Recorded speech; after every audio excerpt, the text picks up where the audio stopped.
अच्छा अभी तो स्टार्ट नहीं हुआ। Okay, good afternoon everyone. Hello everybody. Good afternoon sir. All are getting my voice? सबको मेरी आवाज जा रही है? Yes sir. Good afternoon sir. Good afternoon, good afternoon. Okay students, then today you know what we have to go forward. हमें आगे बढ़ना है। Means our topic Bihar. हम लोग का जो चैप्टर चल रहा था,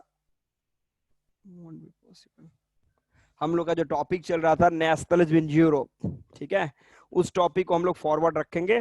तो चलो ये मेरे को बताओ, first tell me where were we all, हम लोग थे कहाँ पे, किस पॉइंट को हम लोगों ने लास्ट डिस्कस करा था, ये मेरे को बताओ। Last topic, what was our last topic?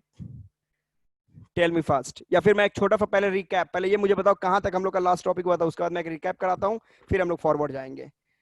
हमारा लास्ट टॉपिक क्या था बच्चा लोग? अच्छा, ट्रीटी ऑफ वियना, ये हमारा लास्ट टॉपिक था। चलो ठीक है, एक छोटा सा 2 मिनट का रिकैप, उसके बाद हम लोग, तब तक और सारे स्टूडेंट जुड़ रहे हैं, जुड़ जाए, ठीक है। तो देखो स्टूडेंट, हम लोग बात कर रहे थे नेशनलिज्म इन यूरोप की, ठीक है, यूरोप में राष्ट्रवाद की बात कर रहे थे, जिसमें फ्रांस को सबसे लीड रोल पे दिखाया गया है। कोई दिक्कत?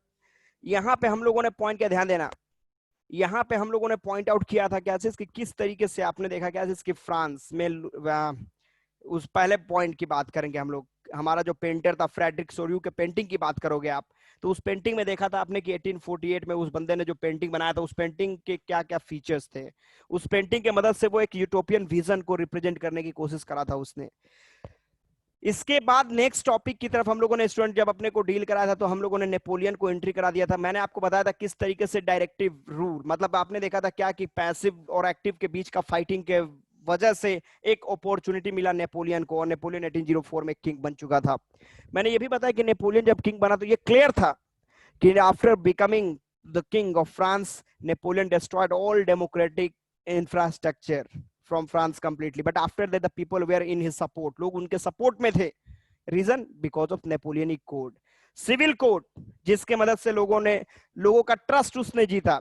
लेकिन मैंने ये भी बताया था कि 1804 में जिन लोगों ने नेपोलियन का सपोर्ट करा, 1814 तक चलते चलते वो लोग अगेंस्ट में खड़े हो चुके थे नेपोलियन के। आखिर इसके पीछे का रीजन क्या था? मैंने बताया था ये रीजन क्या था। तो the feeling of imperialism which was just available inside the brain of Napoleon. Imperialism मतलब एक्सपेंशन ऑफ बॉर्डर। मैंने बताया था आपको कि Napoleon was such type of ambitious king who didn't want to stay in a limited boundary, he wanted to break all limitations। वो पूरे limitation को break करके अपने आप को क्या चीज, अनलिमिटेड, मतलब कि पावर का वो जो था वो किंग अपने आप को बनाना है। मतलब he wanted to take over all, क्या चीज, टोटल के टोटल यूरोप को अपने जद में लेना चाहता था। तो इसके लिए उसने क्या किया था, अपने यहाँ के लोगों के ऊपर दबाव दिया कि भाई आप आर्मी को ज्वाइन करो, प्लस टैक्स भी रेज किया था। ये सारे पॉइंट मैंने बता दिए थे, जिसकी वजह से लोग उसके अगेंस्ट में खड़े हो गए थे। चलो ठीक है, इसको छोड़े आगे कदम और पीछे हम लोग चलते हैं।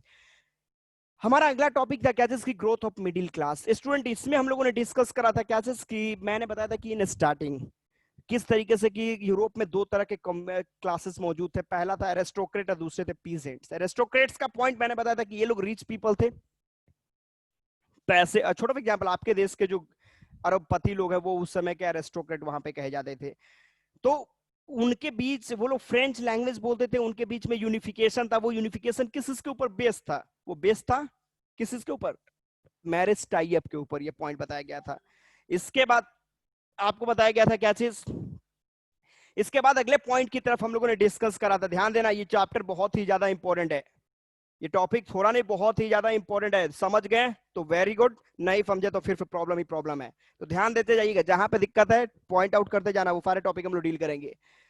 मैंने आपको बताया क्या कि फिर पीजेंट थे, फिर मैंने बताया कि ग्रोथ ऑफ मिडिल क्लास। तो in early 18th century industrialisation की प्रोसेस इन यूरोप में स्टार्ट हो चुका था। तो मैंने बोला था कि थर्ड स्टेट्स, मैंने वो जो पीजेंट ग्रुप के लोग थे, वहां से जो लोग इंडस्ट्री में इंटर करते हैं एज ए कमर्शियल पर्पस, उन्हीं को हम लोगों ने क्या बोला, मिडिल क्लास का दर्जा दिया। मिडिल क्लास में आपके educated, teachers, business class people, ये सब के सब मौजूद थे। और इन्हीं मिडिल क्लास को मैंने बोला था कि आगे इनको लिबरल नेशनलिस्ट कहा गया, who fought against the idea of क्या चीज, कंजर्वेटिव, जिन लोगों ने कंजर्वेटिव के अगेंस्ट में क्या करा, फाइट करा। ये सारे टॉपिक आपको बताए जा चुके हैं। चलिए अब फिर से हम लोग नेपोलियन की तरफ चलते हैं। क्या है ये, मैं बोलना पड़ेगा, रुकना पड़ेगा।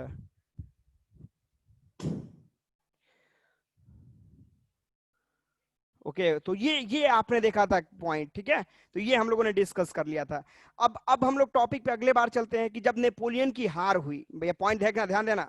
ये इसी में एक बच्चे ने क्वेश्चन पूछा था जोल्वेरियन, तो मैंने बताया था क्या जिसकी जोल्वेरियन मतलब एक तरह का कस्टम यूनियन, जिसको पर्शिया में 1834 में इसको अप्लाई किया गया था, फॉर्मेशन इसका हुआ था, जिसका मेन टारगेट था कि टैरिफ बैरियर को रिमूव करना है, ठीक है। मतलब कहीं ना कहीं बिजनेस क्लास पीपल को प्रोस्पीडियस बनाने के लिए इसको मतलब कस्टम यूनियन को अप्लाई किया गया था। खैर हम एक कदम आगे बढ़ेंगे, हमारा टारगेट है। कस्टम यूनियन क्या होगा सर? कस्टम यूनियन का मतलब होता है कि सपोज करो कि आज के डेट में हम लोग जो टैरिफ हमारा जो मतलब ये जो ट्रेड बैरियर लगता है, ट्रेड बैरियर का मतलब अभी जब तुम इकोनॉमिक्स का एक चैप्टर पढ़ेगा ग्लोबलाइजेशन, उसमें तुमको देखना हो कि अगर इंडिया का कोई प्रोडक्ट अगर चाइना में जाकर बिकता है तो बॉर्डर पे आपको कुछ टैक्स देने पड़ते हैं, जिसको हम लोग टैरिफ बैरियर उस समय कहते थे, ठीक है। आज के डेट में हम लोग उसको ट्रेड मतलब क्या चीज है, हमारा जो tax on trade is called क्या चीज, ट्रेड बैरियर, इसको आज के डेट में हम लोग बोला जाता है, जिसको लगभग लिबरलाइज कर दिया गया किसके द्वारा, डब्ल्यूटीओ, वर्ल्ड ट्रेड ऑर्गेनाइजेशन के द्वारा। तो ये जब ग्लोबलाइजेशन के चैप्टर पढ़ोगे तो उसमें ज्यादा से ज्यादा आपको टॉपिक क्लियर होगा, ठीक है। आगे मैंने एक टॉपिक आपको बता दिया था क्या, जिसकी ये जो ट्रीटी ऑफ वियना, आपको ये बताया गया था कि किस तरीके से जब नेपोलियन की हार हुई थी 1814 में, तो उसके बाद ड्यूक मैटरनिक जो कि ऑस्ट्रिया का चांसलर था, उसने एक मीटिंग ऑर्गेनाइज करता। बड़े ध्यान में समझना, आप आज इंपॉर्टेंट टॉपिक को हम लोग डील करेंगे, याद रखिएगा, पूरे के पूरे इंपॉर्टेंट टॉपिक को डील करेंगे, तो लास्ट तक बने रहना। जब मैं बोलूंगा कि ओके तब समझना कि हाँ आप क्लास फाइनल आई है, तो बीच में ये नहीं कि दाएं बाएं करते जाइएगा। तो हम लोग का टॉपिक क्या था, ध्यान दीजिएगा, मैंने आपको बताया कि ट्रीटी ऑफ वियना का मेन पॉइंट क्या था। तो इसमें नेपोलियन की जब हार हुई तो ड्यूक मैटरनिक ने क्या करा, एक मीटिंग ऑर्गेनाइज कर दिया, कांग्रेस की मीटिंग वियना में, जिसमें चारों विनर्स कंट्री को इनवाइट किया गया, भैया कैसे फ्रांस को चलाना है। तो सबसे पहले मैंने बोला था कि उन लोगों ने फ्रांस को क्या किया, ब्रेक करा, और जिसके सामने जो बॉर्डर है उसको अपने कब्जे में कर लिया। ब्रेक किया, रीजन क्या था, रीजन था कि वो लोग they wanted to stop the prevent क्या चीज, एक्सपेंशन ऑफ फ्रांस, की फ्रांस का एक्सपेंशन ना हो सके। प्लस दूसरी तरफ अगर आप लोग ले चलिएगा तो मैंने आपको ये भी बताया था कि वहां पे फिर से एक बार लुइस 18 जो कि बॉर्बन डायनेस्टी का बंदा था, उसको वहां पे किंग के रूप में रीस्टोर कर दिया गया था। मतलब फिर से एक बार कंजर्वेटिव सिस्टम को वहां पे, तो ये याद रखना, मैंने बताया था कि एक ऑब्जेक्टिव क्वेश्चन पूछता है कि what was the main objective of treaty of Vienna. Treaty of Vienna का मेन ऑब्जेक्टिव क्या है, कुछ स्टूडेंट बोल देते हैं कि नहीं to stop the expansion of France, गलत है। इसका मेन ऑब्जेक्टिव था टू रिस्टोर बॉर्बन डायनेस्टी, मतलब conservative rules once again in France, फिर से एक बार बॉर्बन डायनेस्टी को अप्लाई करना था। तो चलो यहां तक हम लोग का टॉपिक हुआ था। स्टूडेंट मेरे को ये बताओ, इसके बाद क्या हम लोगों ने कंजर्वेटिव रूल्स के बारे में डील किया था कि लुइस 18 जब राजा बना तो क्या क्या उसने कंजर्वेटिव रूल्स अप्लाई किए, क्या यस नो, माने यहां से स्टार्ट करना है ना हम लोग को। Yes sir. ओके अब यहां से हम लोग अपने अपने टॉपिक पे चलते हैं, ठीक है। मुझे लगता है 18 स्टूडेंट आ चुके, अब हम लोग को अपने टॉपिक पे आ जाना चाहिए वापस। तो चलो स्टूडेंट यहाँ पे हम लोग अब ले चलते हैं आप लोग को कहां पे, फ्रेंच रिवॉल्यूशन के आगे के प्लेटफॉर्म की तरफ। तो हमारा टॉपिक क्या है, मैंने आपको बताया, ध्यान देना, आप यहाँ पे पॉइंट देखिएगा, मैंने आपको बताया कि इन ये आपका जो ओके ये 1815 की मैं बात कर रहा हूं, ठीक है, 1815 इन फ्रांस। ध्यान देना, ये फ्रांस में क्या चल रहा था, फ्रांस में चल रहा था, तो यहां पे किंग बन चुका है। किंग बना कौन, लुइस 18, ये मैंने बता दिया था, ये लुइस 18 किंग बन चुका, ठीक है। अब यहाँ पे मतलब ये कौन था, ये बॉर्बन डायनेस्टी का बंदा था, बॉर्बन डायनेस्टी का बंदा था, सोच इसकी कंजर्वेटिव थी। मैंने ये भी बता दिया था कि लिबरल और कंजर्वेटिव दो तरह के आइडियाज जो थे वो फ्लो अप कर रहे थे, कहां पे, यूरोप में। तो लिबरल और कंजर्वेटिव में डिफरेंस क्या था बच्चा लोग, कोई बताएगा क्या, एनीबॉडी। मैंने बताया था सर लिबरल्स जो है अभी के सिस्टम में से कुछ चेंजेस चाहते थे सर, और कंजर्वेटिव चाहते थे कि जो पहले से चलता आ रहा है वही चलता रहे। Yes, liberals were just in the favor of क्या चीज 100% changes with the passage of time. Liberals जो थे वो सपोर्ट करते थे कि भाई समय बीत रहा है, मतलब बदलाव, changing is the law of nature, बदलाव प्रकृति का नियम है, तो बदलाव होना ही चाहिए। जबकि कंजर्वेटिव सोच के जो लोग थे वो चाहते थे कि no no no no no no no, everything should be preserve, like क्या चीज, एंशिएंट टाइम, मतलब जो चल रहा है वो चलता रहे, उसमें किसी तरह का कोई बदलाव नहीं होना चाहिए। तो liberals were just in the favour of changes, while conservative did not want any type of changes in their lifestyle. They didn't want any interference in their own culture, tradition and civilization. They wanted to preserve everything as like past. खैर ये तो conservative का था। तो ये Louis 18 conservative का बंदा बन गया यहाँ पे राजा।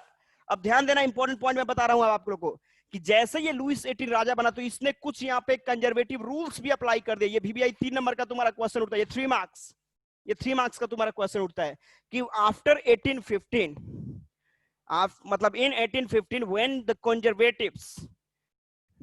conservative regime was restored once again in France, then what changes were brought by the conservative ruler? क्या बदलाव लाएगा? तो पहला पॉइंट ध्यान देना, इसका पहला चेंजिंग रूल्स क्या क्या, कंजर्वेटिव रूल्स की मैं बात करूं, ये कंजर्वेटिव रूल्स की बात कर रहा हूं मैं। इसका पहला स्टार क्या हुआ कंजर्वेटिव रूल में कि इसने क्या करा, सेंसरशिप अप्लाई किया है ऑन मीडिया के ऊपर इसने सेंसरशिप अप्लाई कर दिया। मीडिया के ऊपर सेंसरशिप का मतलब मीडिया के ऊपर फुल कंट्रोल कि भैया मेरे ऑर्डर के बिना तुम एक लेटर भी लिख नहीं पाएगा, ठीक है। अब मेरे अगेंस्ट में लिखने की बात ही दूर है, कोई भी न्यूज़पेपर में अगर लेटर लिखते हो, कुछ भी न्यूज छापते हो तो पहले मेरे को चेक कराओ, मैं अगर सिग्नेचर कर दूंगा तो तुम चलो करो, कोई दिक्कत नहीं, तब वो न्यूज को प्रिंट करो। तो ये पहला सेंसरशिप ऑन मीडिया। सेकेंड, इसने करा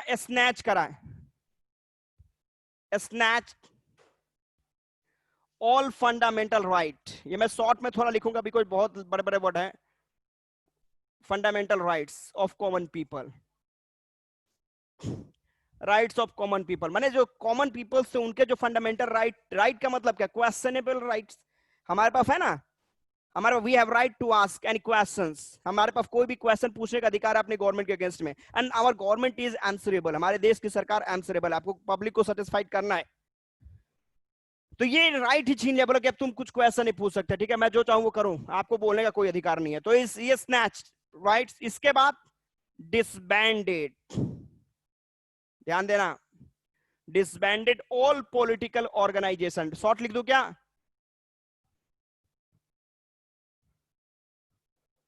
पॉलिटिकल ऑर्गेनाइजेशन,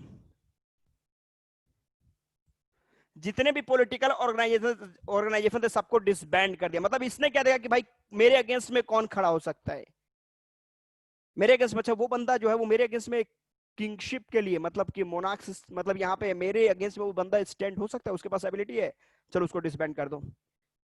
और वो पॉलिटिकल पार्टी मेरे अगेंस्ट में खड़ा हो सकता है, उसको डिसबैंड कर दो। तो जितने भी पॉलिटिकल ऑर्गेनाइजेशन जिससे इनको खतरा था कि ये in future this organisation could stand against me was completely क्या चीज, सप्रेस्ड बाय लुइस 18। अगले पॉइंट की बात करोगे तो दूसरा, इसने टैक्स को रेज करा, हैवी रेज करा, हैवी रेज मतलब प्योर ऑटोक्रेटिक सिस्टम इसने अप्लाई कर दिया। ऑटोक्रेटिक सिस्टम समझते हो क्या होता है? ऑटोक्रेटिक सिस्टम का मतलब निरंकुश राजाशाही, मतलब जिसके ऊपर कोई अंकुश ना हो, नहीं है। कहने का मतलब है कि 1791 के पहले लुइस 18 भी एक ऑटोक्रेट था। ऑटोक्रेट मतलब निरंकुश राजा। सर जो एरिस्टोक्रेट्स सर वो भी, उनसे भी फंडामेंटल राइट्स छीन लिए गए थे क्या सर? अब यहाँ पे कोई एरिस्टोक्रेट नहीं था, ठीक है। अब ये सिचुएशन पूरा बदल गया, ये लुइस 18 का जमाना गया, फॉर लुइस 16 वाला वो गया उम्र। अब ये दूसरे पॉइंट, अब यहाँ पे डायरेक्ट लिबरल और कंजर्वेटिव दो के बीच में फाइट चल रहा था। ध्यान देना, स्टार्टिंग में क्या था, फर्स्ट सेकेंड थर्ड स्टेट के बीच का पॉइंट था। अब यहाँ पे डायरेक्ट हो गया, एक तरफ लिबरल जो बदलाव जाते थे, एक तरफ कंजर्वेटिव जो बदलाव नहीं जाते थे, काम खत्म। यहाँ पे कोई क्लास नहीं है अब, और दो ही ना एरिया में जाओगे, या तो बदलाव चाहो या फिर बदलाव मत चाहो, काम खत्म हो गया। कोई दिक्कत? अरे हमारे छोटा सा एग्जांपल देखो भाई, मैं क्या बता रहा हूँ, मैंने क्या बताया, छोटा सा पॉइंट देखो कि अभी हम लोग क्या करते हैं अपने सोसाइटी को देखो, तो हमारा सोसाइटी अलग अलग तरीके से ब्रेक है, नहीं है। हम लोग बोलते हैं भाई तुम कौन, हम तिवारी जी हैं, तुम कौन है, ओझा जी हैं, कौन है, सिंह जी हैं, वो क्या है, पाठक जी है, अगर अलग अलग तरीके से डिवीजन है।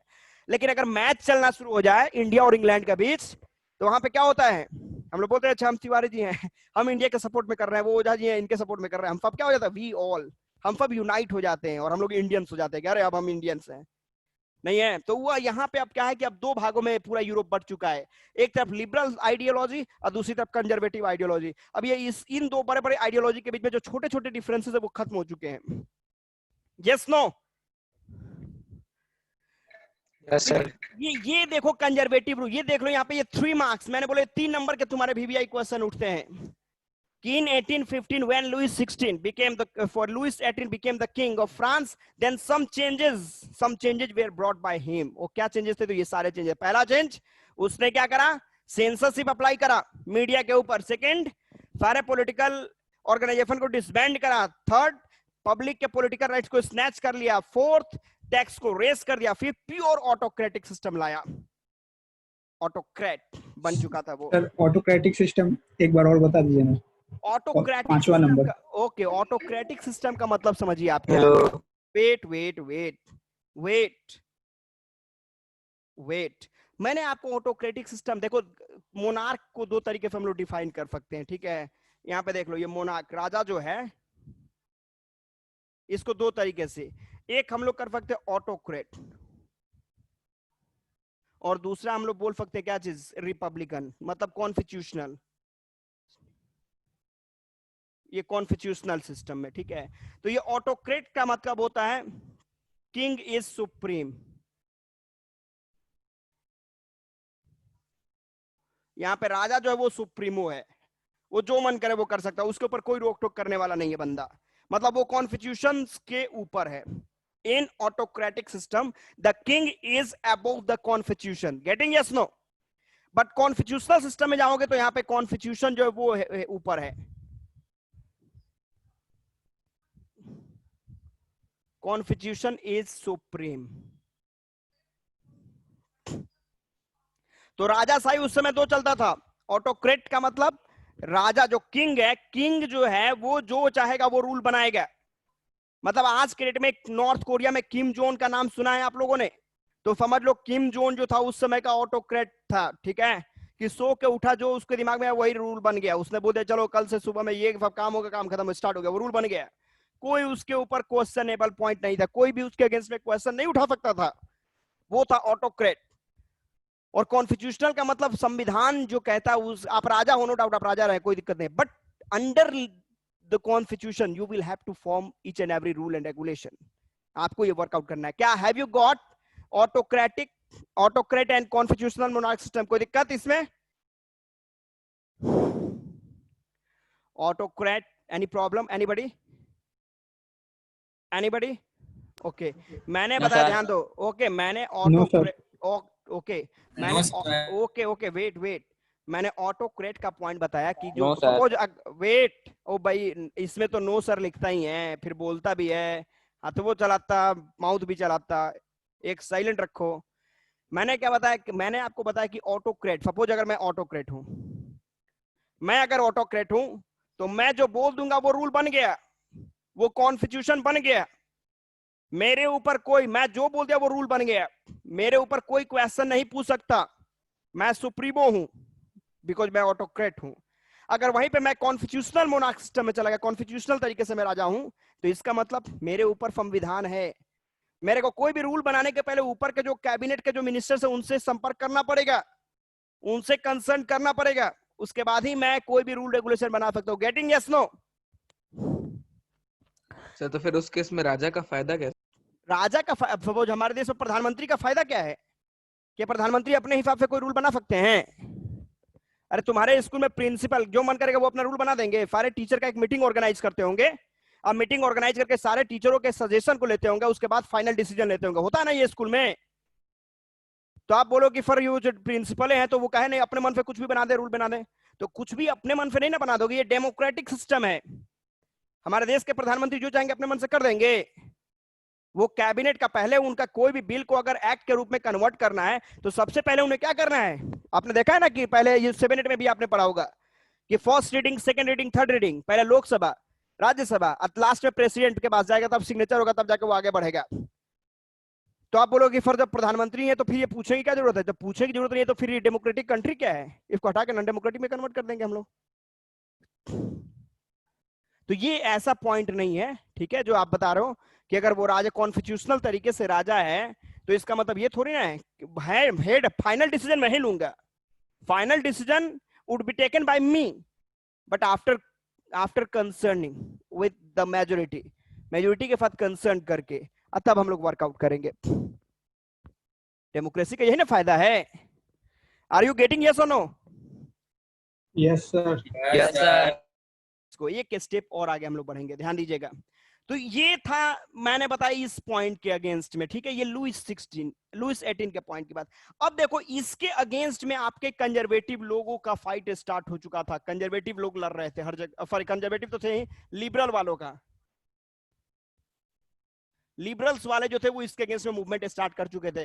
तो एक रिवोल्यूशनरी जो कि बहुत ही फेमस हुआ, उसके बारे में हम लोग एक स्टेप आगे बढ़ेंगे, ध्यान दीजिएगा, बहुत ही ज्यादा इंपॉर्टेंट सर टॉपिक। हाँ सर सर जो कंजर्वेटिव रूल है तो सर ये लुइस 18 ही ना बनाया होगा कि सर ये भी अपना एक मीटिंग अरेंज किया होगा सेंसर। नॉट एट ऑल, सुनो पहले क्या कंडीशन था।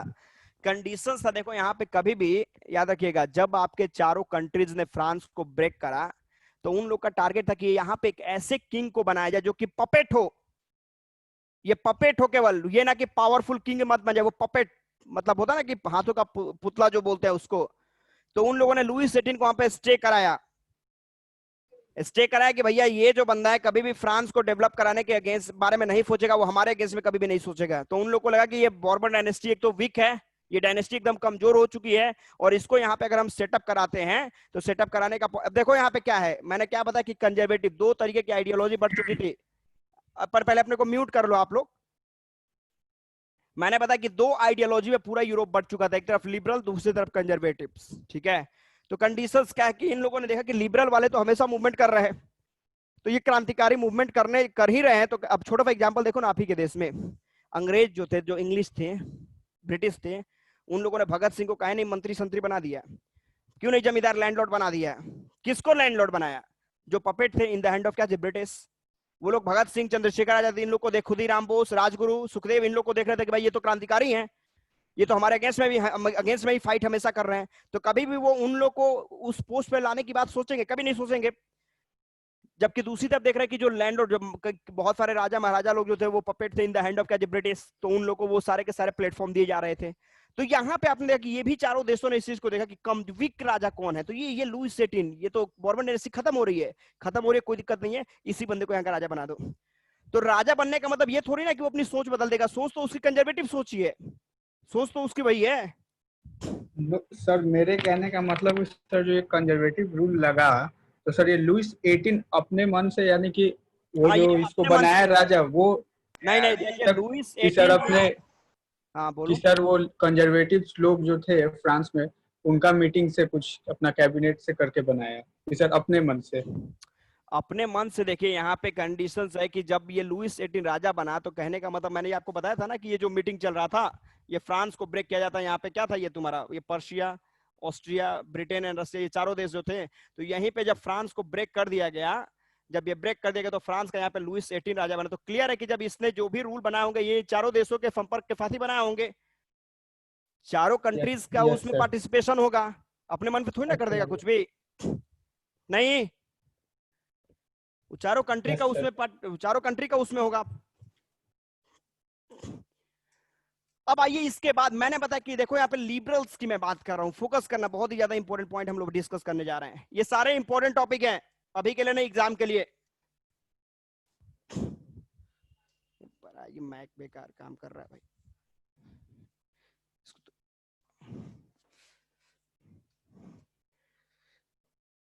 अब देखो अगले पॉइंट, मैंने बताया क्या कि अब ये तो कंजर्वेटिव शासन आ चुका है, अब ये कंजर्वेटिवों के अगेंस्ट में जो लिबरल लोग फाइट कर रहे थे, लिबरल जो मूवमेंट कर रहे थे, उस मूवमेंट में देखो एक सबसे फेमस नाम आया, जिस नाम को हम लोगों ने बोला क्या चीज,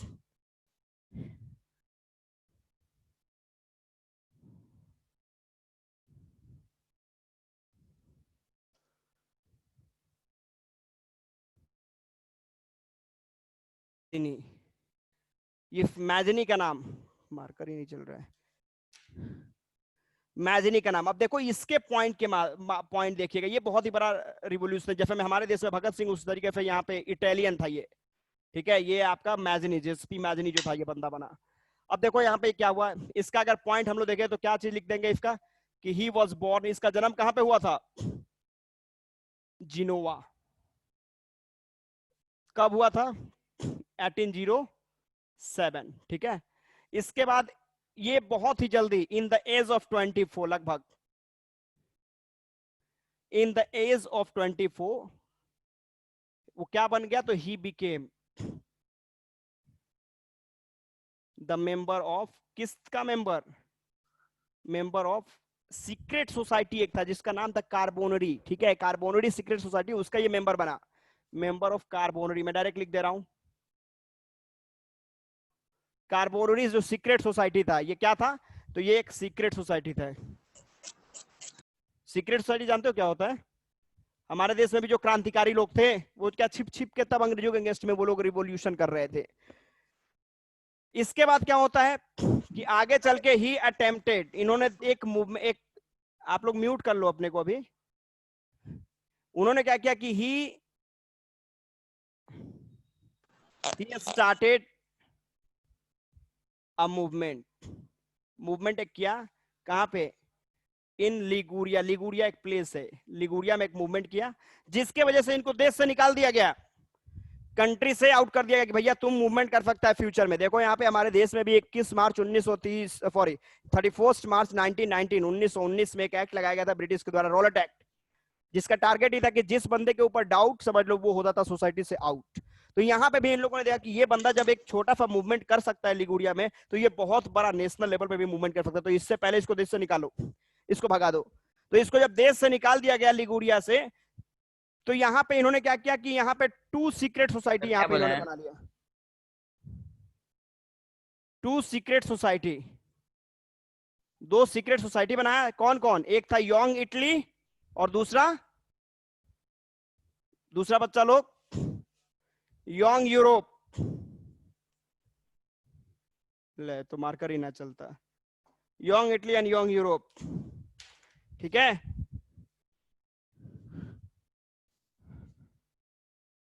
okay, young Italy young Europe, ठीक है। अब देखो इसमें क्या क्या इन सर, लोगों ने, हाँ सर वो पहला सीक्रेट सोसाइटी का नाम क्या था सर जिसमें ज्वाइन हुआ था वो?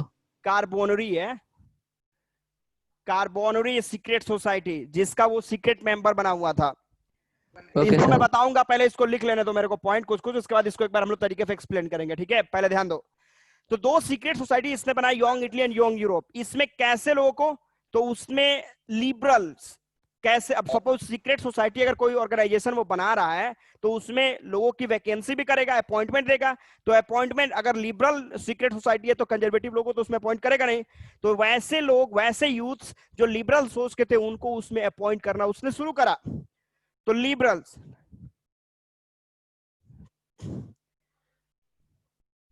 were asked to join, liberals जो थे उन लोगों को उसमें ज्वाइन कराया गया, ठीक है।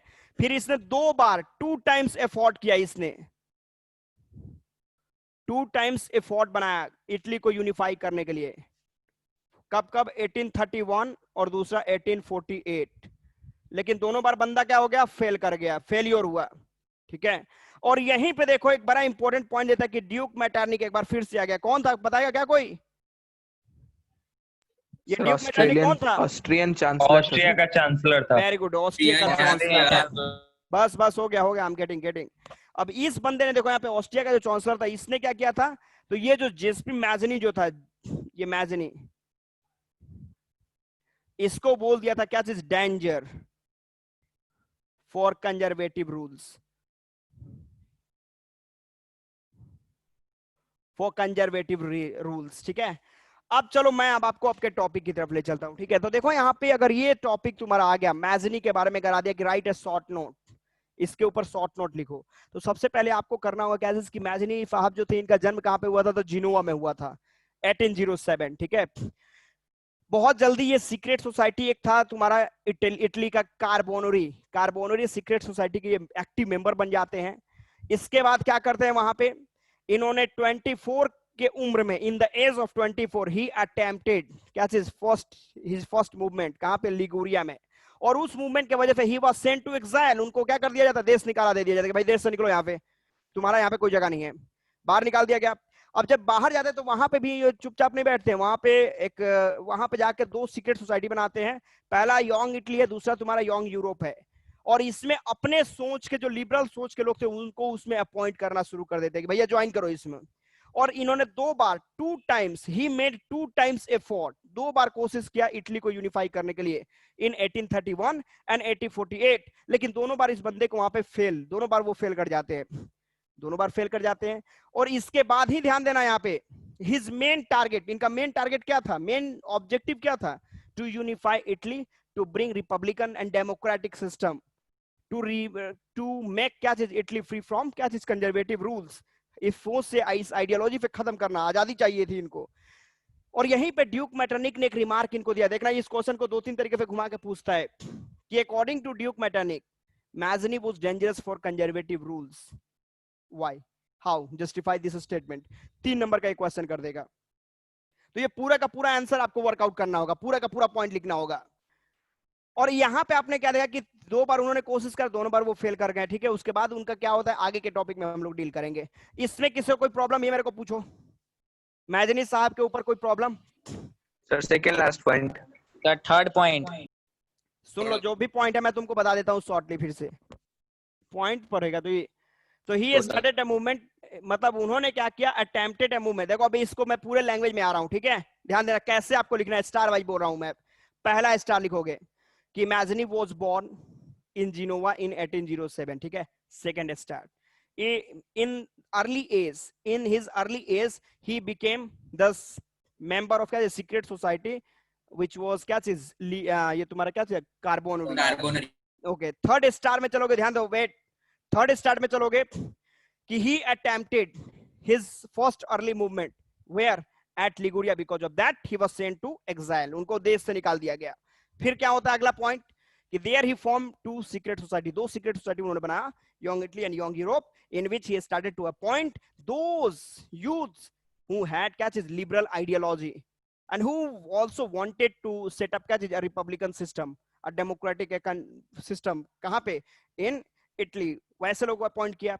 इसके बाद he made 2 times effort to unify Italy in 1831 and 1848, but both time he got failure, ठीक है। और यहीं पे आपने क्या देखा कि Duke Metternich, who was the Austrian chancellor, marked, क्या मार्क किया था कि भाई ये मैजनी जो है ये क्या है, he is very dangerous for, he was very dangerous for conservative rule in Europe, कि ये कंजर्वेटिवों के लिए बहुत ही बड़ा खतरा बन सकता है, ठीक है। तो इसको क्वेश्चन को कैसे भी ट्विस्ट करेगा, आंसर आपका यही पॉइंट होगा।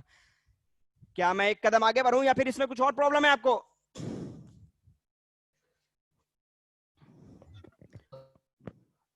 Can I go 1 step forward?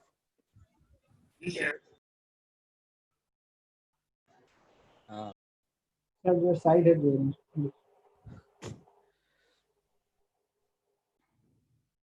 Last line देखो, ड्यूक मैटरनिक जो है उसने मैजनी साहब को डेंजरस बोला था। He called JSP Mazzini dangerous for conservative rules in Europe. उसने बोला था कि ये बंदा जब तक रहेगा कंजर्वेटिवों के लिए खतरा है। जैसे में अंग्रेजों ने भगत सिंह को खतरा बोला था, चंद्रशेखर आजाद को खतरा बोला था कि ये चंद्रशेखर आजाद, भगत सिंह जब तक हिंदुस्तान में है अंग्रेजों के लिए बहुत बहुत बड़ी प्रॉब्लम है ये सब। तो उस तरीके से जैसे हमारे देश में भगत सिंह, चंद्रशेखर, अबे प्रभु आप बताओ, यहाँ पे हमारे यहाँ भगत सिंह, चंद्रशेखर आजाद अंग्रेजों के लिए डेंजर क्यों थे? अपने देश का तो हिस्ट्री पता है। हमारे देश में भगत सिंह, चंद्रशेखर आजाद जो थे वो अंग्रेजों के लिए डेंजरस क्यों थे? अंग्रेज क्यों उनसे डरते थे? चंद्रशेखर आजाद के नाम पे आजाद साहब ही डरा, भागो भागो, आखिर क्यों, ऐसा क्यों?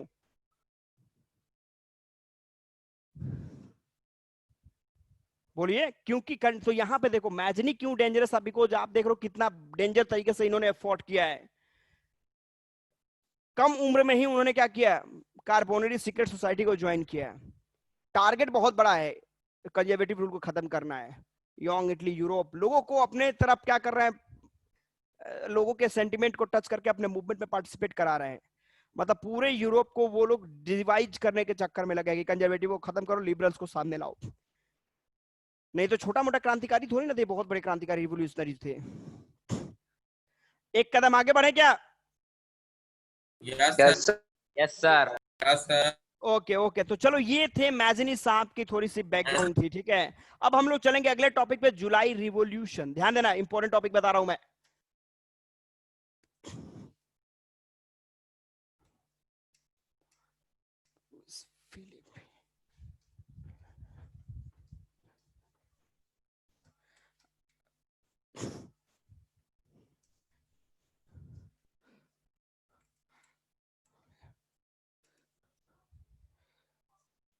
एक के स्टेप फॉरवर्ड हम लोग चलेंगे। अब चलते हैं, आपने देखा कैसे कि लुइस 18 राज कर रहा है फ्रांस में, घटना क्या हुई। अब चलते हम लोग जुलाई रिवॉल्यूशन, ये इंपॉर्टेंट पॉइंट, क्या हुआ था इस दिन।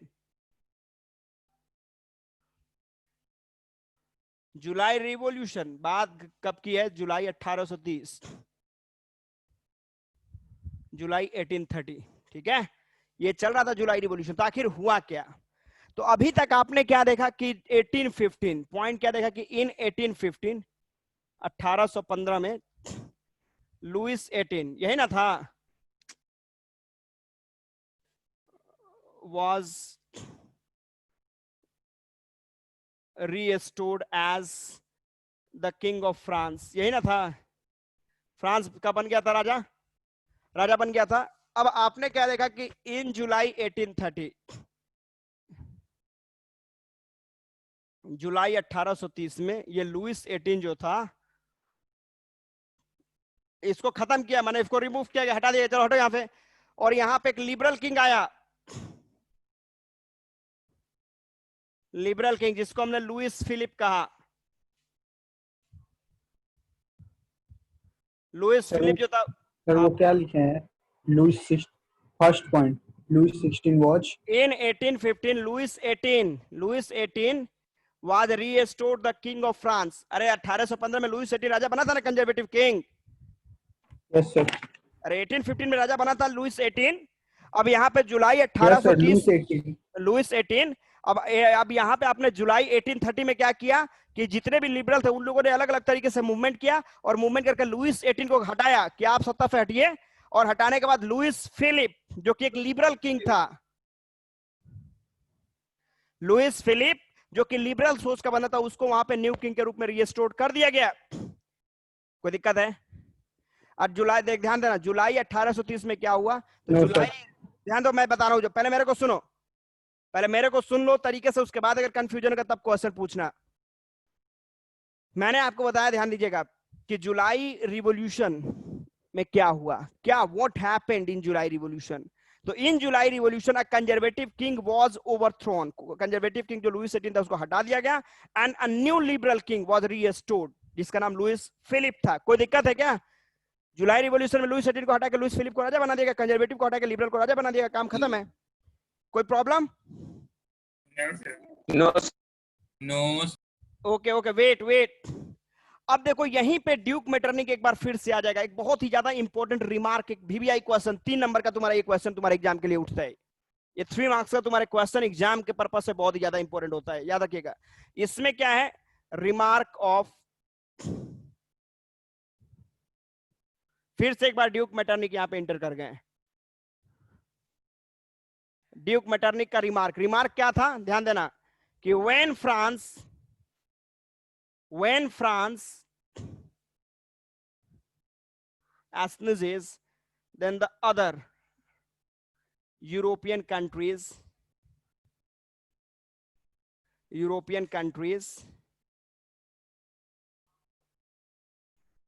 catches cold। अब ये देखो, ये रिमार्क VBI रिमार्क था ये तुम्हारा, ठीक है। ये 3 नंबर का यहाँ पे देख लो, यहाँ पे बगल में लिख लेना, ये 3 मार्क्स एकदम इंपॉर्टेंट। तो इसमें क्या दिखाया गया, क्या कि जब भी इसका मतलब समझो क्या कह रहा है, इसका मतलब हो कि जब भी अगर फ्रांस को छींक आ जाए तो पूरे के पूरे यूरोप को सर्दी पकड़ लेती है। गजब का स्टेटमेंट दिया था ड्यूक मेटरनिक ने। अब ये तो वही पॉइंट हो गया, छोटा एग्जांपल आज के डेट में हम लोग बोल सकते हैं कि पूरे वर्ल्ड में अगर ट्रंप को छींक आ जाए तो पूरे पूरे यूरोप को सर्दी पकड़ ले। इसका मतलब क्या दिखाना चाह रहा है, एनीबॉडी? अगर मैं एशिया में बोल दूं, एशिया में अगर मैं बोल दूं कि आपके कौन है, चाइना, शी जिनपिंग है ना, कि अगर जिनपिंग साहब को छींक आ जाए तो पूरे एशिया को सर्दी पकड़ ले, इसका मतलब क्या क्या दिखाना चाह रहा है? किसी भी कंट्री में अगर सर कुछ फ्रांस में अगर कुछ हुआ है सर, तो उसका इफेक्ट पूरे यूरोप में आ जाता है। तो ये फ्रांस का क्या लेवल बता रहा था कि फ्रांस कहां पे था? सर फ्रांस सुप्रीम था सर। यस फ्रांस जो था वो क्या कर रहा था, France was leading the whole European countries, हम लोग बोल सकते हैं।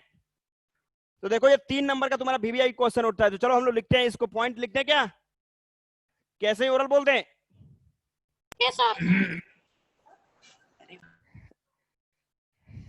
सर वो क्या लिखे हैं,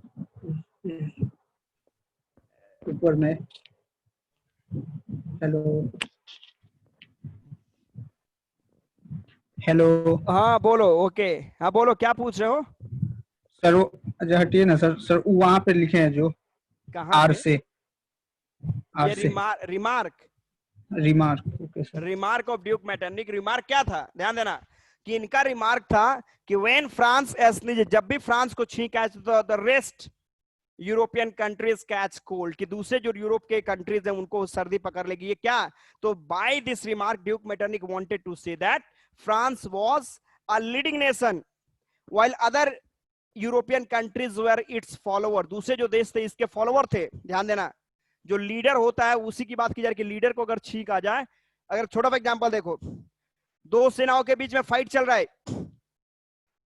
अगर पहले या फिर दूसरे किसी भी सेना को लीड कौन करता है? उसका सेनापति लीड करता है। अगर सेनापति के साथ ही कोई एक्सीडेंट हो जाए, कोई घटना घट जाए, फिर सेनापति अपने आप को सरेंडर कर दे, तो सोल्जर्स क्या करेंगे? लड़ेंगे कि पीछे भाग लेंगे? पीछे भाग सर जाएंगे। पीछे भाग जाएंगे। पीछे जाएंगे। तो सेम समझ लो क्या चीज की, ये फ्रांस जो था वो एक तरह का क्या था? सेनापति था, जो कि पूरे यूरोप के जो कंट्रीज थे उन सबको लीड कर रहा था। ठीक है, तो यहाँ पे ड्यूक मैटरनिक ने क्या बताने की कोशिश किया है कि भाई फ्रांस जो था वो एक लीडिंग नेशन था while other European countries were its follower. और कोई भी incident, any incident which took place in France, कोई भी घटना अगर फ्रांस में घटे तो its effect could be seen in each and every part of the world. पूरी दुनिया के हर एक पार्ट में उसका असर हम लोग देख सकते थे। कोई दिक्कत है क्या? तो ये अगर रिमार्क आ गया तो कोई प्रॉब्लम इसमें कोई दिक्कत? अगर ये मैंने क्वेश्चन कर दिया, फोकस, अगर मैंने ये क्वेश्चन कर दिया भैया, ध्यान देना कि what was the remark of Duke Metternich. दो रिमार्क है इसका, देख लेना। ड्यूक मैटरनिक का दो रिमार्क है तुम्हारा। पहला रिमार्क मैंने बोला कि मैजनी को उसने डेंजरस बोला था फॉर कंजर्वेटिव रूल्स, तो वो भी एक रिमार्क है। दूसरा रिमार्क ये है कि उसने बोला था क्या चीज, कि फ्रांस वाज, ये क्या चीज है कि व्हेन फ्रांस स्नीज, कि फ्रांस को अगर छींक आए तो पूरे यूरोप को सर्दी पकड़ लेती। कोई दिक्कत ये दोनों रिमार्क में? No sir. Any problem? No, sir. Can we go one step forward? ये नो सर कौन लिख रहा है? ओके, तो क्या एक कदम आगे बढ़े हम लोग? यस स्टूडेंट, तो चलो यहाँ पे अब ये इसी के बाद एक अगला टॉपिक आता है, बड़ा इंपॉर्टेंट। मैं फोकस बताने जा रहा हूँ, बहुत ही ज्यादा इंपॉर्टेंट टॉपिक बताने जा रहा हूँ। एनसीईआरटी बुक आपके सामने होगा, तो पॉइंट बाय पॉइंट आप जा रहे हो। ठीक है, ध्यान देना। इसके बाद मैं क्वेश्चन भी अराइज करूंगा, फोकस करिएगा आप लोग। 5:30 तक मेरा क्लास, तो डेट में बना देगा।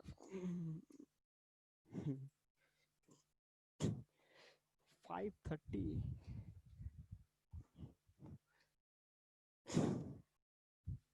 स्टूडेंट थोड़ा नहीं, बहुत ही ज्यादा फोकस करना। अब जो टॉपिक हम लोग डील करने जा रहे हैं वो टॉपिक थोड़ा नहीं, बहुत ही ज्यादा इंपॉर्टेंट। अब देखो हम लोग बात करेंगे ये जो फ्रांस में जो घटना घटी, फ्रांस बहुत बड़ा बदलाव हुआ था। अरे मनमोहन सिंह को हटा के नरेंद्र मोदी देश के प्रधानमंत्री बने, छोटा मोटा घटना था क्या? It was not a common, ये कोई कॉमन इवेंट नहीं था, ये इवेंट था which was seen in the whole world, पूरे वर्ल्ड ने इसको देखा था। तो हम लोग बात कर रहे हैं अगले पॉइंट की, ग्रीक वॉर। ध्यान देना, ग्रीक वॉर।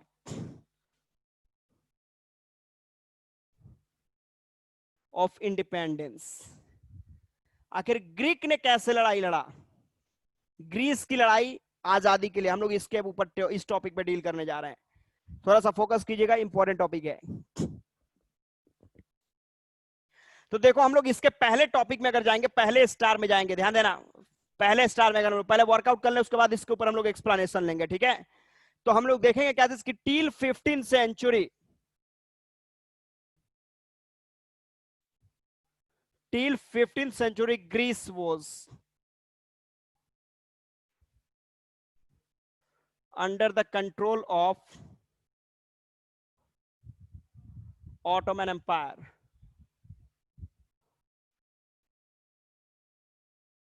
ऑटोमन एम्पायर के कंट्रोल में था 15वीं सदी तक Greek.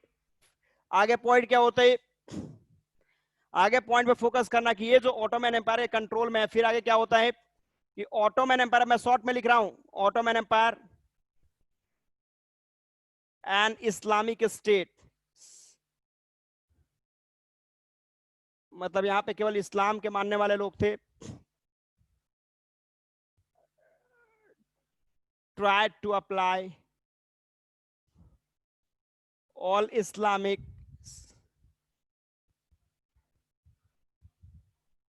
laws all over Greece। अब यहां पे क्या हुआ कि ऑटोमन एम्पायर ने कोशिश करा, मैंने क्या बताया कि 15वीं सदी तक till 15th century Greece was under the control of Ottoman empire. Ottoman empire मतलब एक इस्लामिक स्टेट, इस्लाम धर्म को मानने वाला देश। अब उन लोगों ने क्या किया, ग्रीस के ऊपर दबाव दिया कि भैया तुम अपने रिलीजन को हटाओ और हमारे इस इस्लामिक रिलीजन को तुम फॉलो करो, काम खत्म है, ठीक है।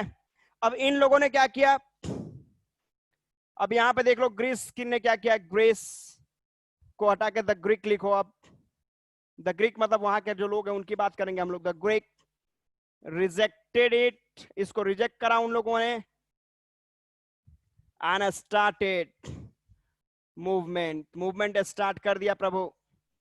मूवमेंट किसके अगेंस्ट में किया, ऑटोमन एम्पायर के अगेंस्ट में किया, तो क्लियर है। इन 1821 1821 में मूवमेंट स्टार्ट हो गया। डेट याद रखना, सब डेट भी आई रहेगा। 1821 में मूवमेंट स्टार्ट हो गया। इनको सपोर्ट किया अदर यूरोपियन कंट्रीज।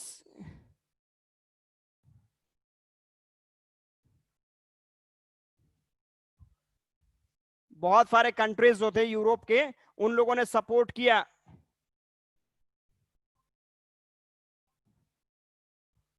ग्रीस को सपोर्ट किया, ठीक है। इसी में एक बंदा था जिसका नाम लॉर्ड बायरन था,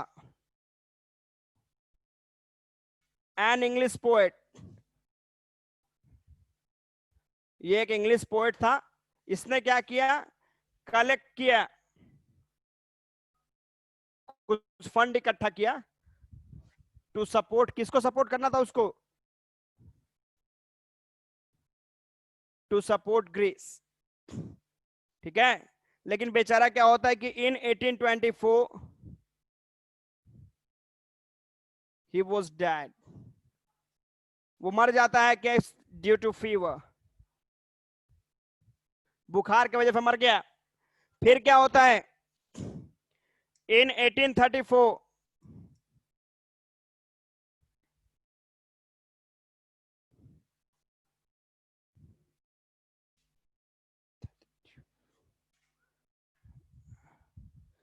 मैंने आपको देखो यहां पे बता दिया कि till 15th century, till 15th century Greece जो था वो किसके कंट्रोल में है, देखते जाइएगा, बताइएगा। ग्रीस के किसके कंट्रोल में है, ऑटोमन एम्पायर के कंट्रोल में है। अब यहां पे आपको मैं बता दे रहा हूं, अब मैं यहां पे आपको बता दे रहा हूं कि ऑटोमन एम्पायर का मतलब एक इस्लामिक स्टेट था जिसने कोशिश किया कि पूरे के पूरे इस्लामिक रूल्स को मैं क्या करूं, ग्रीस के ऊपर अप्लाई कर दूं। और जिसको रिजेक्ट किया गया, किसके द्वारा, ग्रीक के लोगों ने रिजेक्ट कर दिया। बोला कि भाई हमारा अपना, हम क्यों आपके इस्लाम को एक्सेप्ट करेंगे, हम इसको एक्सेप्ट नहीं करते। और उन लोगों ने मूवमेंट स्टार्ट कर दिया 1821 में, 1821 में उन लोगों ने मूवमेंट स्टार्ट किया। अब ग्रीस का सपोर्ट यूरोप के दूसरे देशों ने भी किया, जिसमें फ्रांस, ब्रिटेन, इन लोगों ने किया कि नहीं भाई सही बात बता रहा है बंदा, क्यों आपके किसी रिलीजन को एक्सेप्ट करेगा। और इसी में इंग्लैंड का एक पोएट था, इंग्लिश पोएट, जिसको हम लोग लॉर्ड बायरन नाम देते हैं। लॉर्ड बायरन, जिन्होंने कुछ फंड भी इकट्ठा किया था सपोर्ट करने के लिए। लेकिन कंडीशंस क्या होता है, कंडीशन होता है कि वो सपोर्ट करे, उससे पहले बुखार होता है, उनकी डेथ हो जाती है, ठीक है। और इसके बाद 1832 में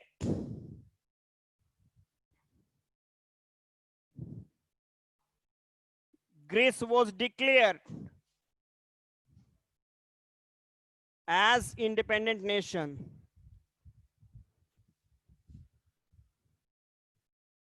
after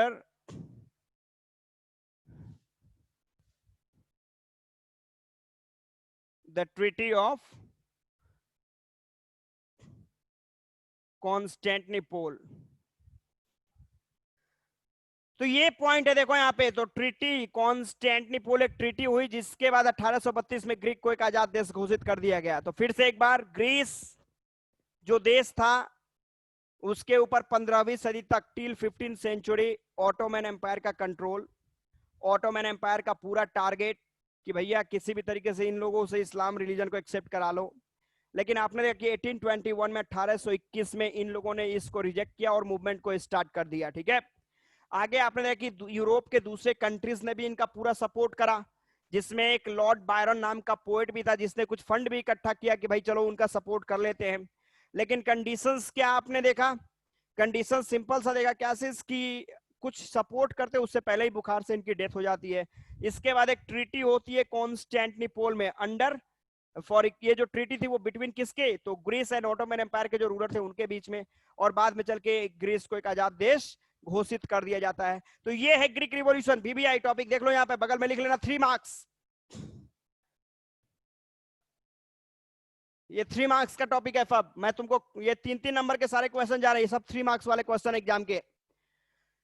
तो ये पॉइंट है ग्रीक वॉर। चलो अब इसमें हम लोग बात करते हैं कि इसमें कोई प्रॉब्लम, ग्रीस रिवॉल्यूशन जो ग्रीक का जो लास्ट में क्या रिवॉल्यूशन, लिखा है? No sir. Treaty of Constantinople, book में देख लीजिएगा, उसमें तरीके से एक बार रीड भी कर लीजिएगा आप लोग उसको। तो इसको शॉर्टली समझ लो क्या कंडीशन रहा। फिर से एक बार मैं बता रहा हूँ, पूरा का पूरा टॉपिक पर हो गए अपने एनसीईआरटी बुक में, तो उसमें क्या दिखाएगा तुमको, पहला पॉइंट दिखाएगा, पहला पॉइंट क्या दिखाएगा तुमको कि पहले पॉइंट पे आपको देखने को मिलेगा कि भाई फिर से वही पॉइंट कि 15वीं सदी तक ग्रीक जो है वो क्या, ग्रीस जो है वो ऑटोमन एम्पायर के कंट्रोल में है। ऑटोमन एम्पायर मतलब एक इस्लामिक स्टेट जिसने कोशिश करा पूरी तरीके से इस्लाम को अप्लाई करना, इसको रिजेक्ट किया गया ग्रीस के लोगों के द्वारा, और उन लोगों ने 1821 में मूवमेंट भी स्टार्ट कर दिया।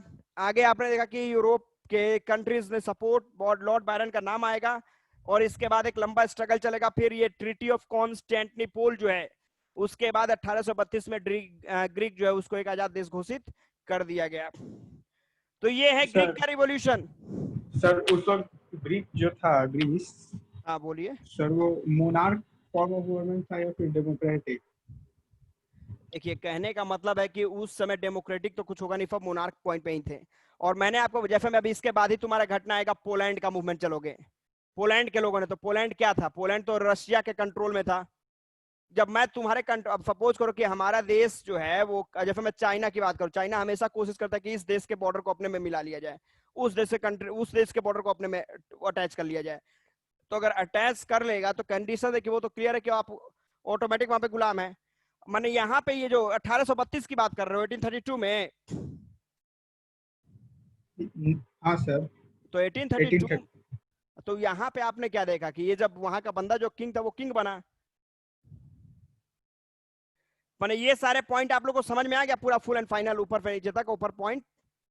ग्रीस का जो मूवमेंट था, इसमें कोई दिक्कत, किसी को confusion? No sir. Sir sir हाँ बोलो विश्वास। सर टी लोगा की फ्रॉम होगा सर, कहाँ पे? सर सबसे ऊपर। टिल 15th सेंचुरी, टील होगा माने 15वीं सदी तक, ठीक है, 15वीं सदी तक, मतलब ये ऑटोमन एम्पायर का इस पे शासन था। लेकिन आगे चल के ऑटोमन एम्पायर का लेवल थोड़ा सा कमजोर हुआ, वीक हुआ, ठीक है। अब वीक हुआ, लेकिन उसके बावजूद भी उन लोगों ने कोशिश, मैंने 15वीं सदी तक ग्रीस पूरी तरीके से कंट्रोल में था, किसके, ऑटोमन एम्पायर के, फुल कंट्रोल में, फुल एंड फाइनल कंट्रोल में। लेकिन 15th सेंचुरी के बाद अब यहाँ पे भी लोगों ने मूवमेंट करना शुरू कर दिया था। समझ में आ रहा क्या? उन लोगों ने रिवॉल्यूशन करना शुरू कर दिया था। अब उन लोगों ने ग्रीस के जो लोग थे, ग्रीक जो थे, वो लोग इस्लामिक रूल रेगुलेशन को बॉयकट करना शुरू कर दिए थे। समझ में आ रहा क्या? और उसके बाद आगे की कहानी बढ़ती चली गई। यस सर, ठीक है। आगे बढ़े स्टूडेंट्स, चलें आगे हम लोग टॉपिक पे, हार्डशिप ऑफ यूरोप ड्यूरिंग 1830।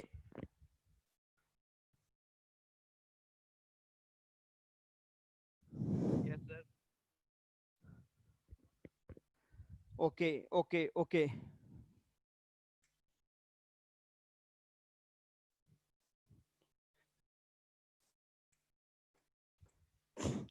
अब हम लोग चलेंगे, देखो अगले पॉइंट की तरफ, हार्डशिप ऑफ यूरोप ड्यूरिंग 1830। बहुत लंबा टाइम आप लोगों ने इस चैप्टर को पढ़ने में लगा दिया, जबकि इस चैप्टर को 2 से 3 दिन में हम लोग फुल एंड फाइनल कर लेते हैं। याद रखना कि जितने भी टॉपिक हम लोग वर्क कराते जा रहा हूं मैं, याद रखिएगा, जिस जिस टॉपिक में मैं आपको ट्रिक आउट करा रहा हूं कि ये टॉपिक आपके इंपॉर्टेंट हो सकते हैं एग्जाम के लिए, वो इंपॉर्टेंट हो सकते हैं, इसको दिमाग में रखना, वो इंपॉर्टेंट हो सकते हैं।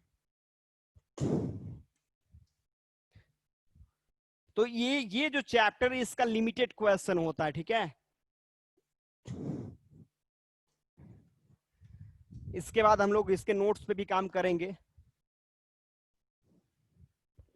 अब चलो स्टूडेंट, हम लोग बात कर रहे हैं हार्डशिप ऑफ यूरोप ड्यूरिंग 1830। थोड़ा सा फोकस कीजिएगा, थोड़ा नहीं बहुत ज्यादा इंपॉर्टेंट ये भी टॉपिक है। अब बोलो कि सारा टॉपिक हुआ तो इंपॉर्टेंट ही है, किसी भी टॉपिक में आपने बोला कि ये कम इंपॉर्टेंट है, तो कहने का मतलब है कि हिस्ट्री के सारे टॉपिक ही आपके इंपॉर्टेंट होते हैं। हम लोग बात करेंगे हार्डशिप।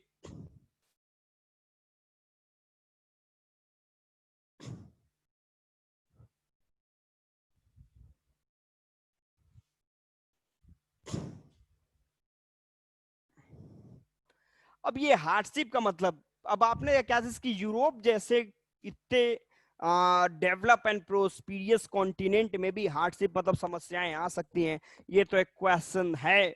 तो देखो यहाँ पे क्या क्या समस्याएं टील मतलब ये इन 1830 1830 के दशक में आपने देखा कि किन किन समस्याओं से यूरोप जो था वो जूझ रहा था, किन समस्याओं को यूरोप जो था वो फेस कर रहा था। हमें इस टॉपिक में इस सारे पॉइंट्स को डील करने हैं, ठीक है। तो चलिए सबसे पहला पॉइंट फोकस करना,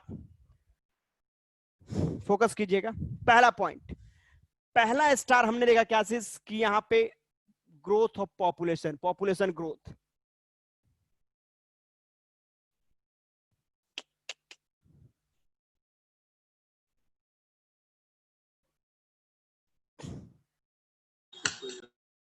पहला प्रॉब्लम कि पॉपुलेशन ग्रोथ बहुत तेजी से बढ़ा यूरोप में।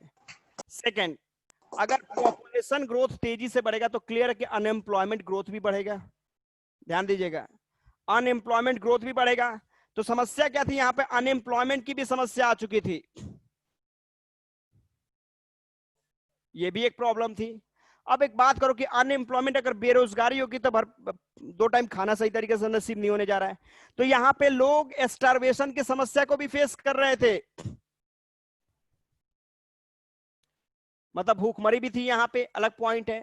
और आगे बढ़ो, अब लोग भूख से मरने से अच्छा है कि चलो टाउन की तरफ चलते हैं, कुछ काम तो मिलेगा।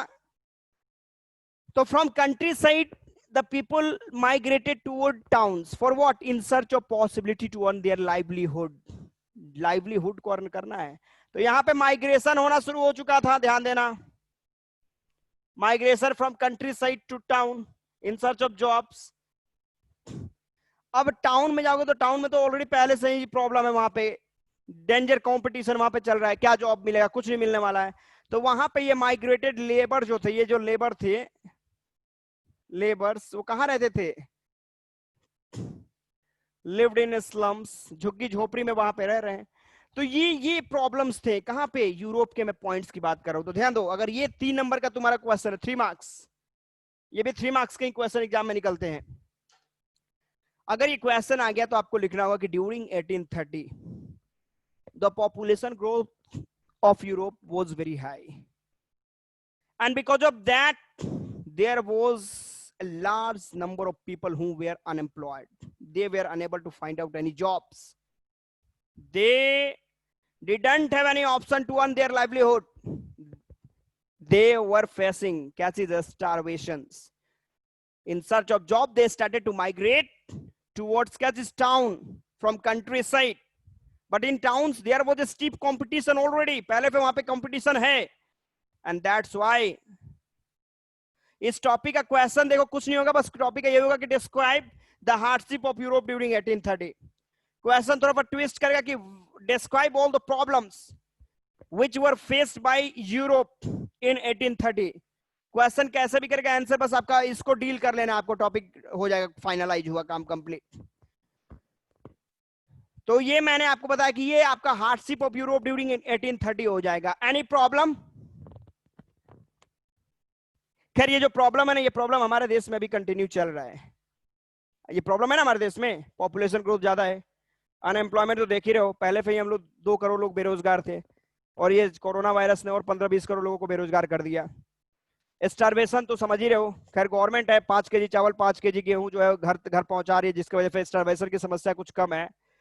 माइग्रेशन तो देख ही रहे हो, गांव से लोग जब 12th या फिर ग्रेजुएशन करते हैं तो पहले किस टाउन में चला जाए अर्निंग के लिए, तो हमारे यहाँ पे माइग्रेशन गजब का होता है, और कंपटीशन तो वहां पे पूछिए मत, गजब का कंपटीशन है। तो ये समस्या हम लोग फेस कर रहे हैं, हम लोग को एक्सपीरियंस है इन प्रॉब्लम को देखने का, ठीक है। इस टॉपिक में कोई problem? No sir. Can we go forward? Yes yes sir. Sir. अगला ही टॉपिक आपको आ जाएगा सिलेशिया वॉर, ध्यान दीजिएगा वंस मोर। ओके चलो ठीक है। मैंने आपको बताया क्या कि इन 1830 1830 में किस तरह की समस्याओं को यूरोप फेस कर रहा था। तो उसमें पहला पॉइंट मैंने देखा क्या चीज की, आपने देखा कि ग्रोथ ऑफ पॉपुलेशन डिस्क्राइब करोगे आप अपने लैंग्वेज में। सेकेंड प्रॉब्लम अनएम्प्लॉयमेंट, थर्ड है स्टारवेशन, फोर्थ है migration of labour from countryside to town in search of क्या चीज, लाइवलीहुड। और लास्ट आप लिखोगे कि वहां पे भी उन लोगों को क्या करना पड़ रहा है, वहां पे भी उन लोगों को कंपटीशन को फेस करना पड़ रहा है, झुग्गी झोपड़ी में रहना पड़ रहा है, आज खाए तो 2-4 दिन बाद वेट करना पड़ रहा है। समस्याएं बहुत ही ज्यादा थी वहां पे। तो वही समस्याओं के बीच में एक छोटा सा घटना घट गया, कहां पे, सिलेशिया में। क्या आप लोग रेडी हैं? Yes sir. ओके ओके चलो।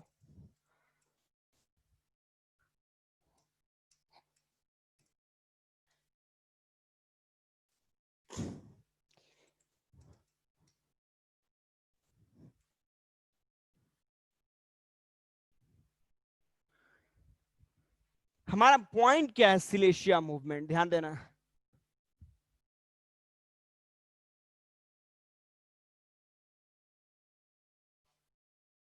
घटना 4 जून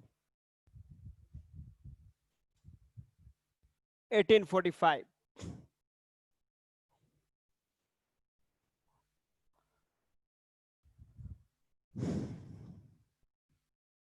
अब देखो यहां पे क्या था, ध्यान देना। इन सिलेशिया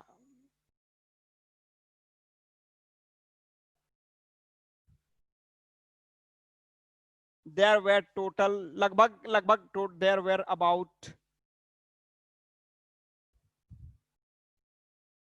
18,000 people। लगभग यहाँ पे 18,000 लोग रह रहे हैं, ठीक है, ध्यान देना 18,000 लगभग अबाउट। इसमें क्या है, मोस्ट ऑफ देम, उनमें से मैक्सिमम जो थे वीवर्स, उनमें से मैक्सिमम जो थे वो वीवर्स थे। वीविंग का काम तो जानते हो ना, कपड़ों को बुनना जो काम होता है। फिर कॉन्ट्रैक्टर का काम क्या था, द कॉन्ट्रैक्टर प्रोवाइडेड, ये लास्ट टॉपिक है आज का, provided them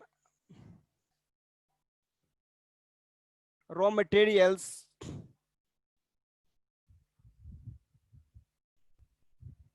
which were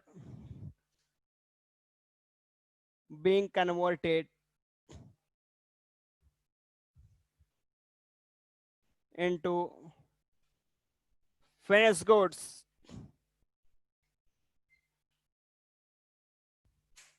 by them। Okay फिर ये जो वीवर हैं,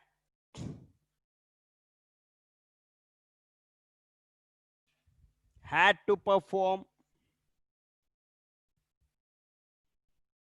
hard labor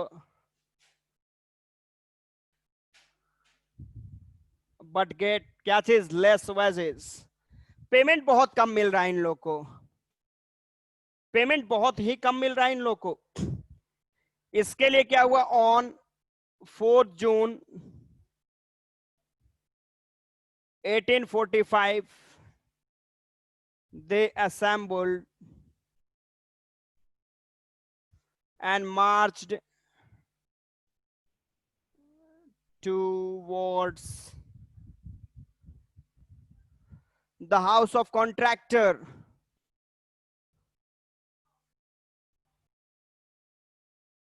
कॉन्ट्रैक्टर, डिमांड क्या था उनका, कोई बता सकता है डिमांड क्या होगा? एकदम इजी फॉर डिमांड होगा, anyone?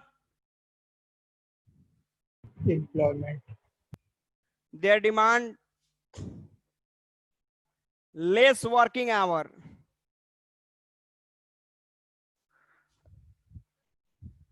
And more wages. Payment ज्यादा चाहिए, काम कम कीजिए, वर्कलेस, पेमेंट ज्यादा।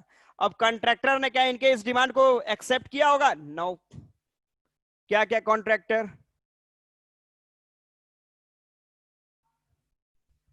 the contractor rejected it and called soldiers. Soldiers को बुलाया, फाइटिंग हुई जिसमें 11 वीवर 11 वीवर्स वेयर शॉट, गोली मार दी गई और ये मूवमेंट खत्म, मूवमेंट फिनिश, मूवमेंट खत्म, डन। अब देखो सिलेशिया वॉर के ऊपर टॉपिक देखना, फोकस करना। मैंने बताया क्या कि सिलेशिया एक जगह जहां पे लगभग 18,000 लगभग 18,000 लोग रहते हैं, ठीक है, रहते थे, मैं बात कर रहा हूँ 1845 की बात है उस समय, अबाउट लगभग। इसमें मोस्ट मतलब लगभग 90% लोग जो थे वो वीविंग का काम करते थे। वीविंग मतलब कपड़ों की बुनाई। कॉन्ट्रैक्टर जो थे वो क्या करते थे, इनको रॉ मटेरियल पहुंचा देते और ये लोग इस रॉ मटेरियल को फिनिश गुड्स के रूप में कन्वर्ट करते थे, ठीक है। अब कंडीशंस क्या है कि अगर फिनिश गुड्स के रूप में ये लोग कन्वर्ट कर रहे हैं तो इसके एवज में इनको वर्क ज्यादा करना पड़ता था, इनको सैलरी बहुत कम मिलती थी, बहुत ही कम पेमेंट। तो पेमेंट अगर कम दे रहे हो, ध्यान देना, पेमेंट कम दे रहे हो, मूवमेंट तो होना है। तो 4 जून 1845 के दिन लगभग 2 बजे का टाइम था, सारे के सारे वीवर इकट्ठे होते हैं और इकट्ठे होने के बाद उन लोगों ने क्या किया, कॉन्ट्रैक्टर के घर के पास पहुंचे, वहां पे जिंदाबाद मुर्दाबाद का नारा लगाया और प्लस उन लोगों ने डिमांड करा कि भैया अब हम लोग को पेमेंट ज्यादा चाहिए और वर्किंग आवर कम। कॉन्ट्रैक्टर ने इनको पूरी तरीके से रिजेक्ट कर दिया, अपने सोल्जर्स को बुलाया, प्रशासन को बुलाया, गोलीबारी चली जिसमें लगभग 11 वीवर को गोली लगती है और इसके बाद ये मूवमेंट वहां पे हमेशा के लिए खत्म हो जाता है, सप्रेस कर दिया गया मूवमेंट। तो any problem in Silesia war? Sir 5वां पॉइंट। पॉइंट मैं पूरे टॉपिक की बात करूं, आप लोग पॉइंट में फंसे हो। 3 4 5 और 4 जून 1845 के दिन सारे कॉन्ट्रैक्टर के घर पे पहुंच जाते हैं वीवर, और वहां पे जाके वो लोग क्या करते हैं, कॉन्ट्रैक्टर के घर पे जाने के बाद वो लोग डिमांड करते हैं कि प्रभु एक काम करो, हम लोग को पेमेंट कुछ बढ़ा दो और वर्किंग आवर बहुत ज्यादा कर ले रहे हो, कुछ कम करो। जिसको कॉन्ट्रैक्टर ने पूरी तरीके से रिजेक्ट कर दिया और इसमें रिजेक्ट करने के बाद उसने प्रशासन को बुलाया, गोली चली और उसके बाद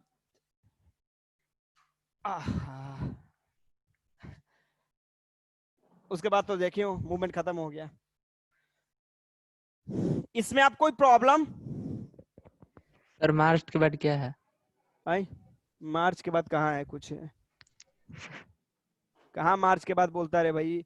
मार्च toward the House of contractor. अरे मैं बोल रहा हूं तो नहीं समझ में आ रहा है? आज सबसे ज्यादा मैं चिल्ला रहा हूं भाई, ये गला वोकल कोड जवाब दे रहे हैं।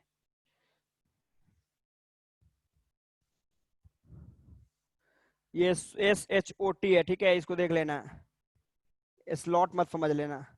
11 वीवर को गोली लगती है और उसके बाद ये मूवमेंट खत्म हो जाता है। अब चलो मैं एक छोटा सा रिकैप कर देता हूं पूरे का पूरा टॉपिक जहां तक अभी तक मैंने पढ़ाया, ठीक है, एक छोटा सा रिकैप। ओके, सिलेशिया मूवमेंट देखो, ये बहुत ही इजी सा पॉइंट है। मैंने क्या बताया कि देखो लिखना कैसे, आपको पॉइंट वाइज लिखना है, ठीक है, कि in Silesia there were about 18,000 peoples whom were engaged in the work in the job of क्या, वीविंग का काम करना था उनका। कॉन्ट्रैक्टर क्या करते थे? Contractor provided them raw material, contractor उनको रॉ मटेरियल प्रोवाइड करता था जिसको वो लोग फिनिश गुड्स के रूप में कन्वर्ट करते थे, ठीक है। फिनिश गुड्स के रूप में कन्वर्ट करने के एवज में वर्क ज्यादा लगता था इनको और सैलरी बहुत कम मिलता था, लिमिटेड मिलता था। और इसके अगेंस्ट में आपने क्या देखा कि इसके अगेंस्ट में सारे के सारे जितने भी वीवर थे उन लोगों ने अपने आप को असेंबल्ड करा और बोला कि चलो अब चलते हैं हम लोग कॉन्ट्रैक्टर के घर पे। डिमांड तो करना पड़ेगा, और कॉन्ट्रैक्टर के घर पे जाने के बाद उन लोगों ने क्या किया, डिमांड करा कि भैया सैलरी थोड़ा सा बढ़ा दो, अब वर्किंग आवर कम करो। तो क्या कॉन्ट्रैक्टर ने इस चीज को एक्सेप्ट किया? नो, एक्सेप्ट नहीं किया। कॉन्ट्रैक्टर ने इसको पूरी तरीके से रिजेक्ट कर दिया और 11 वीवर को गोली मार दी गई और यहाँ पे ये मूवमेंट खत्म हो चुका था, सप्रेस हो गया। तो ये है सिलेशिया वॉर, एकदम हूबहू, आपको पॉइंट आराम से रिलैक्स मूड में लिख लेना है।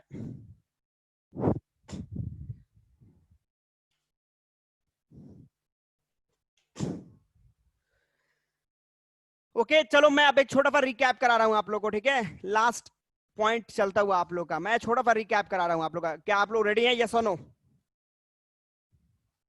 All are ready? Yes sir. अच्छा हम लोग शुरू ट्रीटी ऑफ वियना से किए थे, मैं वहीं से स्टार्ट करूंगा, ठीक है। तो देखो ट्रीटी ऑफ वियना की बात करोगे, ध्यान देना, तो उसमें मैंने बता दिया क्या कि लुइस 18 जो कि कंजर्वेटिव सोच का बंदा था, बॉर्बन डायनेस्टी का, उसको रिस्टोर कर दिया गया, नया राजा बना दिया गया, ठीक है। अब जब वो नया राजा बन गया तो उसने कुछ कंजर्वेटिव रूल्स अप्लाई करा, जैसे में censorship on media, he applied censorship on media, he disbanded all political organization, snatched all fundamental rights, raised taxes, brought pure autocratic system।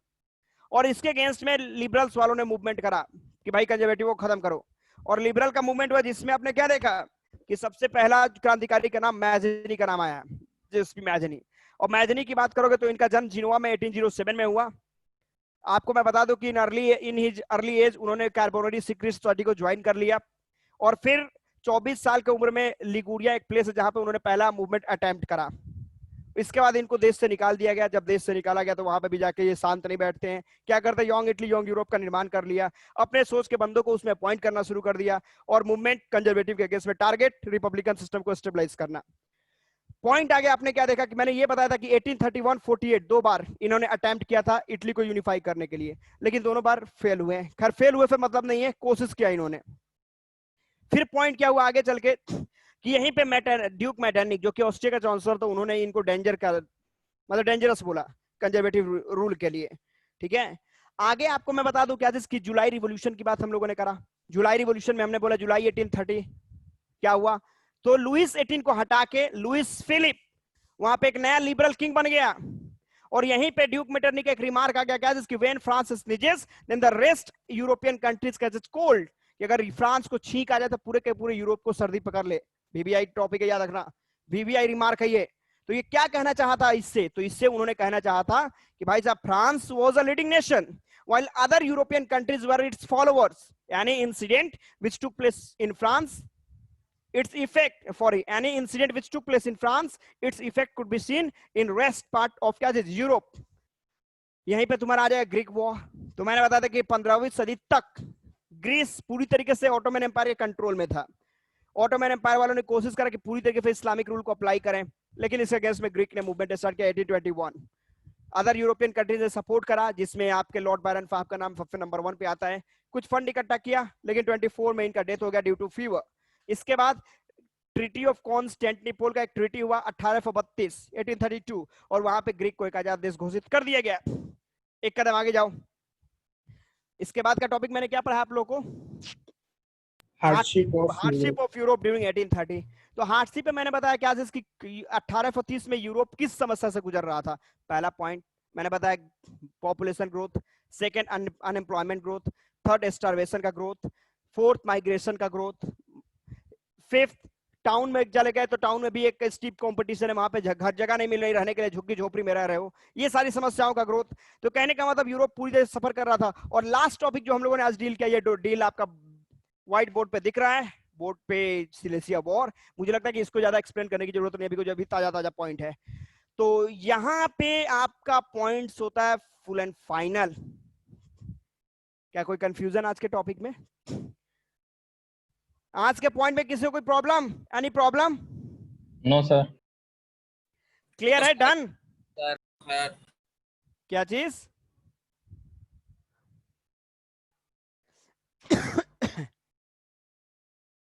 और क्लियर होगा नहीं, इधर अपना भी तो क्लियर हो गया।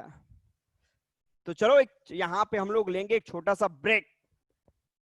आप लोग क्या करोगे, एनसी अपना बुक जो है हिस्ट्री का एनसीईआरटी बुक है, उसमें पॉइंट बाय पॉइंट एक एक करके वर्कआउट करोगे, ठीक है। और उसको एक बार चेक कर लोगे। अगर कहीं ऐसा आपको लगता है कि कोई पॉइंट छूट रहा है तो फिर एक बार हम लोग डिस्कस करेंगे, भाग थोड़ी ना रहे। तो क्या एक छोटा सा ब्रेक लिया जाए? Yes sir. ब्रेक।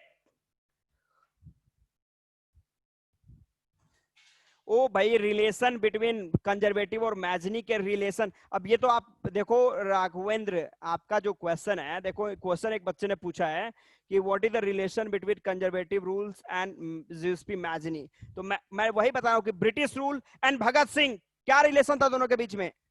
सिंपल सा पॉइंट। मैं इसीलिए मैंने बोला था कि पहले नेशनलिज्म इन इंडिया पढ़ लो, तब जाके यूरोप में एंट्री करना। नहीं है तो आप लोगों ने तो पहले ही गिना ना। End of class. वो क्लास को ही एंड कर रहे हैं, ब्रेक लेने का तो सवाल ही नहीं होता, ब्रेक हम लोग के डिक्शनरी में नहीं आता है, ठीक है। अमन वेट बस 1 से 2 मिनट। तो राघवेंद्र आपने जो रिलेशन पूछा है तो सेम ये रिलेशन वही है। कंजर्वेटिव को तुम क्या समझ लो, कंजर्वेटिव को तुम ब्रिटिश समझ लो और मैजनी को तुम भगत सिंह समझ लो। सेम ये रिलेशन जैसे हमारे देश में चल रहा था वहां पे भी वो चल रहा था। Raghavendra any problem? No sir. Okay okay okay okay. तो Prabhu okay, have a great day. इसको चेकआउट करिएगा, रिवीजन कर लो आप लोग इसको एक बार, और फिर हम लोग नेक्स्ट क्लास में मिलेंगे, वर्कआउट करेंगे। ओके क्या करें?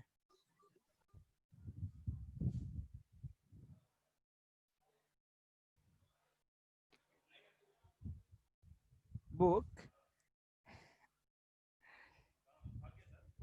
भाग 15 हो गया फिर क्या? अच्छा बच्चा लोग, बुक शेयर किया जा रहा है, बुक देख लो तुम लोग, बुक भी देख लो।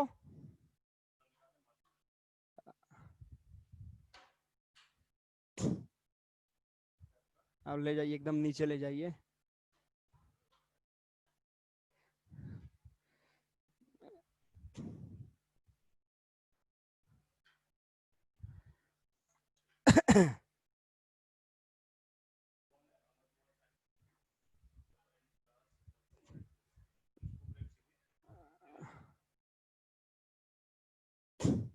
क्वेश्चन भी लिखवाएंगे, कैसे करें ऐसे? ये कैसे बढ़ेगा स्क्रीन? अच्छा